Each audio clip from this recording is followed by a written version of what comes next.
El gran problema de los procesos electorales es quién paga, y los que pagan mandan.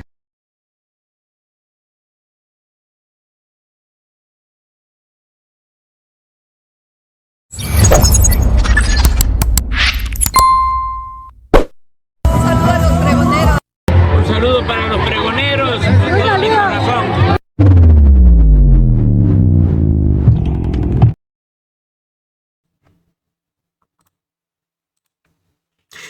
Amigos, bienvenidos a una nueva transmisión más. Un placer estar nuevamente con ustedes. Servidor Ian Rodríguez, transmitiéndoles desde el día de hoy. Seguimos en este sábado 14 de diciembre del 2024. Si nos estás viendo por primera vez, muchísimas gracias por tu tiempo y por tu espacio.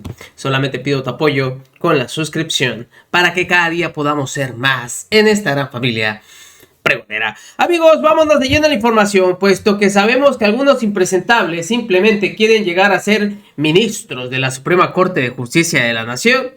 Nada más y nada menos que aquí en su pantalla uno de los que anda duro y dale es Roberto Gil Suart, que sabemos que también el señor simplemente es otra fichita más y que estuvo obviamente coludido con Felipe Calderón. No solo eso, también hay escándalos donde el señor fue simplemente sentenciado ya en España ante un altercado que tuvo con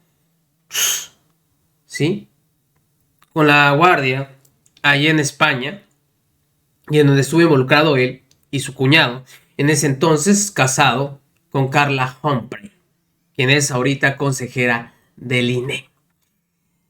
Fíjense, porque como pudieron escuchar parte de lo que escucharon en el intro del video, esto es lo que simplemente se alegaba o decía el señor.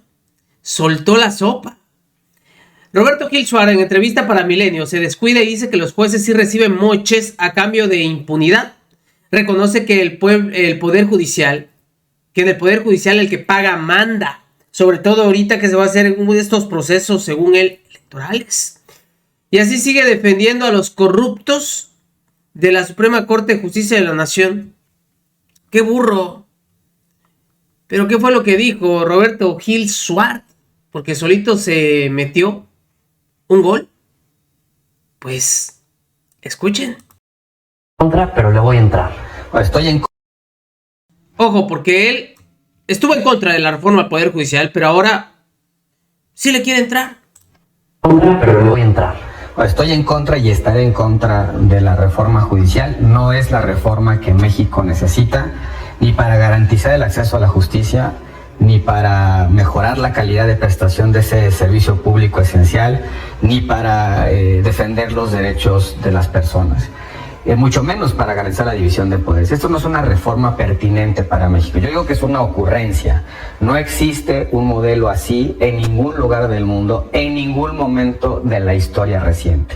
Hay algunos países que tienen algún mecanismo de ratificación en las urnas o de procedencia electoral, pero nunca en la escala de que todos y cada uno de los jueces, magistrados, ministros, funcionarios judiciales pasan por las urnas en un calendario unificado, tanto los poderes judiciales locales como el federal. Creo firmemente que este modelo va a inducir no solamente a la captura por parte de intereses de los jueces y magistrados, probablemente a la corrupción, el financiamiento ilícito y en algunos casos la posibilidad de que hasta los criminales decidan poner a jueces, porque el gran problema de los procesos electorales es quién paga. Y los que pagan mandan. Y cuando se generan compromisos a propósito de la competencia electoral, también se generan lealtades al momento de ejercer una función pública. Es el gran problema o la gran crítica a la democracia. Los jueces, la procedencia de los jueces, la legitimidad de los jueces no es electoral, no debe ser electoral. Debe ser una legitimidad basada en el profesionalismo, en la independencia, en la autonomía, en el apego a la ley, en la búsqueda de la verdad legal, en el debate que se da entre las partes a propósito de argumentos, pruebas, en el apego técnico a lo que escribió el legislador y a la interpretación que se va acumulando a través de precedentes, a través del conocimiento jurídico, del propio diálogo que los jueces tienen con la realidad. Yo estoy en contra de la reforma, pero por un lado me di cuenta que esto ya es ley. Que esto va sí o sí. Va sí o sí, que son las nuevas reglas del juego. Y yo vengo de una tradición política que se plantea. Pero no solo eso. Fíjense ustedes, porque parte también de la entrevista fue la siguiente. Estuvo mal lo que intentaron hacer, el reducir la cantidad de votos necesarios para tumbar justamente esta reforma judicial. Yo creo que, a ver, el argumento político se fue, digamos, diluyendo. Yo creo que la oposición, y me incluyo en plural, en el plural incluyente, la oposición nos equivocamos en no dar la batalla en la elección sobre el plan C. El presidente lo dijo en Querétaro, ahí les voy. Y yo te decía al principio, pensábamos que era tan insensato esto, que ni siquiera valía la pena contestarlo. Creo que debimos hacer pedagogía política en la elección. Hoy las encuestas te dicen que las personas confunden poder judicial con policía judicial. Prácticamente la mitad de las personas declara que no sabe de qué se trata el poder judicial. No sabe de qué trata la reforma judicial. Hay una escasa comprensión de las implicaciones de esto. Pero ¿cómo debimos haber enfrentado esto? Pues con un debate público. Pero el que haya una escasa comprensión y no abre la puerta a que pueda haber una mayor comprensión con este proceso, claro, y que entonces la gente pueda estar pendiente ahora sí de lo que hacen sus jueces, magistrados, ministros, y que entonces aspiremos a una rendición de cuentas, una exigencia de cuentas de la ciudadanía. Yo creo que vuelvo al punto sobre cómo deben actuar y de dónde surge la legitimidad de un juez. El principio de representación ata el poder que recibe una persona, un representante popular, el presidente, con la voluntad que expresan las urnas, otro grupo de personas, los electores. Esto no significa que sea un espejo lo que piensa una mayoría de lo que hace un representante. Al contrario, a veces el representante tiene que actuar liberado de lo que en una coyuntura una mayoría puede decir. Una mayoría puede destruir sus propios derechos, se puede suicidar. Y en consecuencia, la función del Poder Judicial no es vehicular la voluntad del pueblo con sus representantes, es cuidar esas reglas del juego que permite que haya pueblo y que haya representantes, y que las mayorías de hoy puedan ser, las minorías de hoy puedan ser mayorías mañana, y que las mayorías de hoy no destruyan a las minorías. Hablemos de cómo estás visualizando tú el tema de las campañas. Primero con la tuya específicamente. ¿Será una campaña de redes sociales, de medios de comunicación? ¿Cómo la estás viendo? Nadie sabe cómo van a ser las campañas. Parte de la incertidumbre, parte incluso de lo accidentado de este proceso, es que no sabemos, por lo menos hasta ahora, no reglas. Mira, por ejemplo, excluyeron a los partidos políticos.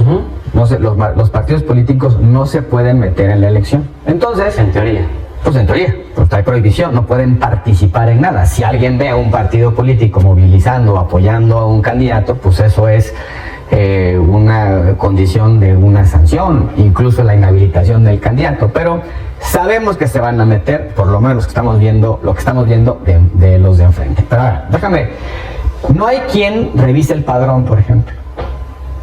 El padrón cerró para la elección anterior, hubo una prórroga en el caso de las credenciales que ya han vencido. Cada vez que vamos a una elección... Oye, ma, si te llaman del banco y te dicen que necesitan actualizar tus datos para proteger tu cuenta, ¿qué haces? Si es por mi seguridad, ¿se los doy? No, ma, es un engaño. Cuidado. El INE publica un padrón y los partidos lo revisan. Hoy no sé quién va a revisar el padrón. No sabemos bien cómo se va a resolver el problema del financiamiento, porque la Constitución te dice no puede haber financiamiento público ni privado, es decir, no puede haber un peso. Y luego te haces la pregunta, ¿y entonces cómo voy yo a un evento en la Universidad de Baja California a hablar de mi candidatura? Pues te da la opción de que lo pagues tú con tu patrimonio, es decir, que tú pagues tu boleto de avión, el hotel, los viáticos. Pues eso es un financiamiento privado. porque pues, lo pusiste tú, ¿no? Entonces no sabemos ni cuáles son los límites, ni cómo se van a comprobar, etc. Dice la Constitución que los candidatos, los 50,000 candidatos o los que vayan a ser, tendrán acceso a radio y televisión, a spots, los que difunden los medios de comunicación. ¿Cuánto te va a tocar en ese mar de candidatos? Son 881 cargos, ponle en promedio que haya 3 por cada uno de los cargos, 3 candidatos, en promedio deben ser más, pero pues, es un mundo de candidatos que deben de tener un espacio en radio y televisión. No sabemos si va a ser de 5, de 10, de 20, 30 segundos. No sabemos bien quién va a cuidar las casillas, porque como no hay partidos, pero tampoco hay representación de los candidatos, pues vamos a ir a una elección en la que en la casilla de Zitácuaro, pues va a estar los funcionarios de casilla y ya. Hay muchas incertidumbres. Parece que si fueran leales en las reglas, lo único que se permite es los debates, los espacios como este, en los medios de comunicación, la presencia en las exposiciones, en las universidades, en las redes sociales. Pero incluso en las redes sociales abre la puerta a un financiamiento en paralelo, pues claro, porque también se puede pautar. Hay muchas cosas que no están claras. No sabemos cómo va a ser la boleta. ¿Ves la posibilidad de que el crimen organizado meta mano en la elección? Si el crimen organizado mete la mano para apoderarse de un municipio, mete la mano para apoderarse de un diputado, ¿por qué no va a meter la mano para elegir un juez que firme una sentencia absolutoria, que firme un amparo? ¿Tú no ves los incentivos del crimen organizado de hacerse de los jueces penales en Sinaloa, en Zacatecas, en Chihuahua? ¿No ves los incentivos? Mira, un diputado, para decirlo pronto, solito no puede hacer nada. Depende de la mayoría. No puedes ni siquiera llamar a comparecer a un servidor público. Presidente de la comisión, pues dependes de la mayoría de tu comisión para poder citar a un funcionario, pedir un informe, aprobar un dictamen. Un juez, solito, con su pluma, emite una suspensión, absuelve o condena, multa, da vista al Ministerio Público cuando un funcionario público se niega a cumplir sus determinaciones. Dime si no hay todos los incentivos para que el crimen organizado se apodere de esa pluma. Y hoy en día, con lo que ya está establecido, ¿ves alguna forma de poder evitar que eso suceda? El INE no tomó a tiempo determinaciones para que no se metiera el narco, el crimen organizado, en las elecciones pasadas. ¿Qué me hace pensar que lo van a hacer ahora? Y si se insistió mucho en el proceso electoral que tenía que haber atlas de riesgos, que debía haber protocolos de intervención, que se coordinaran con las fuerzas de seguridad, y no hicieron mayor cosa.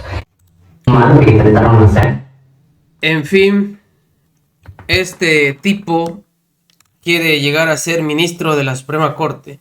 Y es que algunas personas impresentables como él, y como también otra aliada de Felipe Calderón, como les había presentado en un video anterior, todos pues obviamente ligados a este expresidente que sabemos que durante su sexenio simplemente,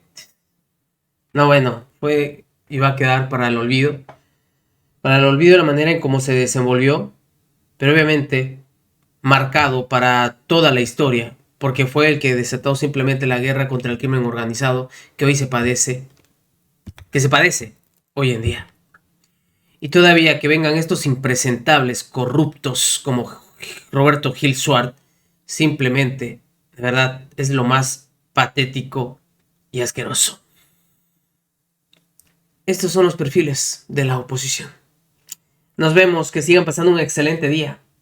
Y todavía, al menos, reconoce, ojo, que fueron unos dejos al no creer en el plan C. Claro, era normal. Ellos nunca creen en la ciudadanía, porque el plan C iba dirigido hacia los ciudadanos, de tomar las urnas y simplemente darle una paliza a la oposición, dando y otorgando la mayoría. Solito se hace pedazos. Entiéndanlo. Aquí el que manda es el pueblo. Nos vemos. Recuerden, la información está ahí y depende de todos nosotros pregonarla. Nos vemos en una siguiente emisión.